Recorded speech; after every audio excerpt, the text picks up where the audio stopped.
Okay, good evening. Tungkol ang gusto kong i-share sa inyo ay tungkol dito sa People's Initiative na pinangamunuan ng nagagaling sa Kongreso na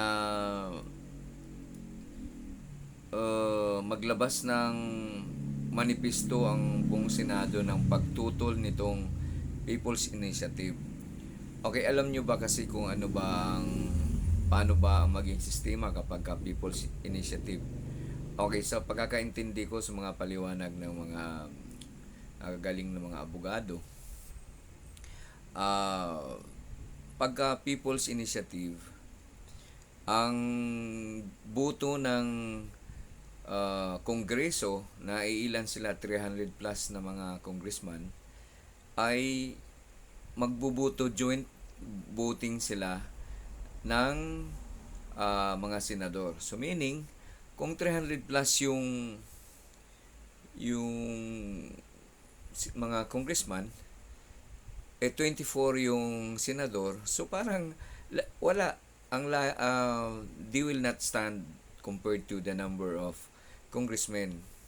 Uh, sila 24 lang. They are kapag joint silang boboto, hindi sila counted as separate doon sa lower house and the upper house. So lower house yun yung congressman, kongreso, at yung upper house yun yung uh, senado. So kaya nga sinabi ni Senate President Suberi na wala magiging check and balance kasi kung whatever is the decision of majority of the congressmen, overruled ang magiging decision ng Senado. Okay? So, ano ba ang logic doon? Congressmen are being voted by their constituents na sa distrito lang. So, meaning, kung tuusin, yung count nila, yung voice nila, will not be compared to that of the senator because they are being voted by the whole nation. Meaning, their being there in the Senate is not being just voted by a certain group of people, but it is for the whole nation who decided that they want this uh, person to be their senator.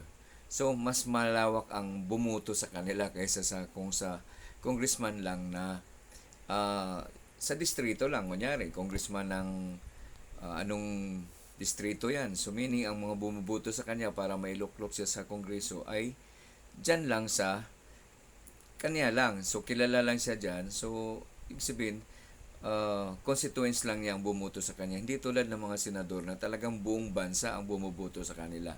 Okay, so yung punto noon. Kaya tinututulan o maglabas ng manifesto ng pagtutol nitong People's Initiative. Yun nga dahil pag People's Initiative ang magiging dahilan ng pag-amend ng konstitusyon natin, magiging overruled sila kasi 24 against 300 plus congressmen. Whereas kung kon yan, separate ang ano nila. So, separate ang magiging uh, parang isang desisyon ng kongreso among them, yung 300 plus congressmen, at sulit din yung decision body o yung pananaw nila yung 24 senators. Count as one yung Senado and the other group as one group din yung Kongreso at pagsundo silang mag-meet sila kung ano, 'di ba? So, yun yung magkakaiba kapag ka konkon at kung People's Initiative. Okay? Pero meron pang expert na nagsabi na kapag People's Initiative yan, hindi nga sabi pero na-share ko lang. Pero since di naman ako lawyer, pero base doon sa lawyer na tinatanong, doon sa show ni Christian Isguera, no, yung Facts First, ang sabi that ang pagkakaintindi ng lawyer na yun, no, na the People's Initiative should start with a petition o a law na to allow creating that there's a need for People's Initiative. o nga magpapirma ng ganito. So, kailangan daw ay may batas na ah, nag nag tawag nito, nagpahintulot na kailangan magkaroon ng People's Initiative. Kaya bago magpapirma, dapat may request daw.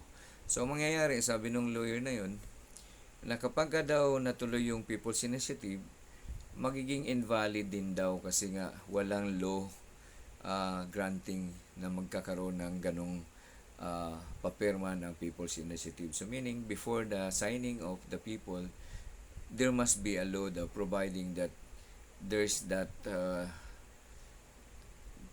the signature of these people are being sought by the law na pinagbigyan ng kapangyarihan na magkakaroon ng People's Initiative. So, saka pa magano kung ma-reach yung number percentage of voters bawat district. Okay? So, yun lang. Pero as di nga ako lawyer, so yung sinasabi ko yung insight lang kung paano magkakaroon ng People's Initiative na there must be a law being created for that signing of people na para ma-hit yung required number of percentage of voters who would like that People's Initiative ang magiging basihan ng pagbabago ng amendment. Okay, so I will share you the video nandoon na nakapanayam to si uh, Senate President Meg Subiri. At saka i-ano ko na rin itong si itong si Senador Robin Padilla, since siya yung chairman ng Committee on Constitutional Amendment. Sinasabi niya na mas mas unquestionable daw kapag ang mag lead dito sa, kasi siya yung si Senador Angara ang mag-head doon or mag-conduct doon sa constitutional amendment na ipinukala ngayon kasi in-endorse na nga sa kanya kasi siya yung chairman sa Senado. Okay? So, panoorin natin. Duda ng taong bayan at pagiging bias dito dahil alam naman umano ng lahat na pabor siya sa charter change.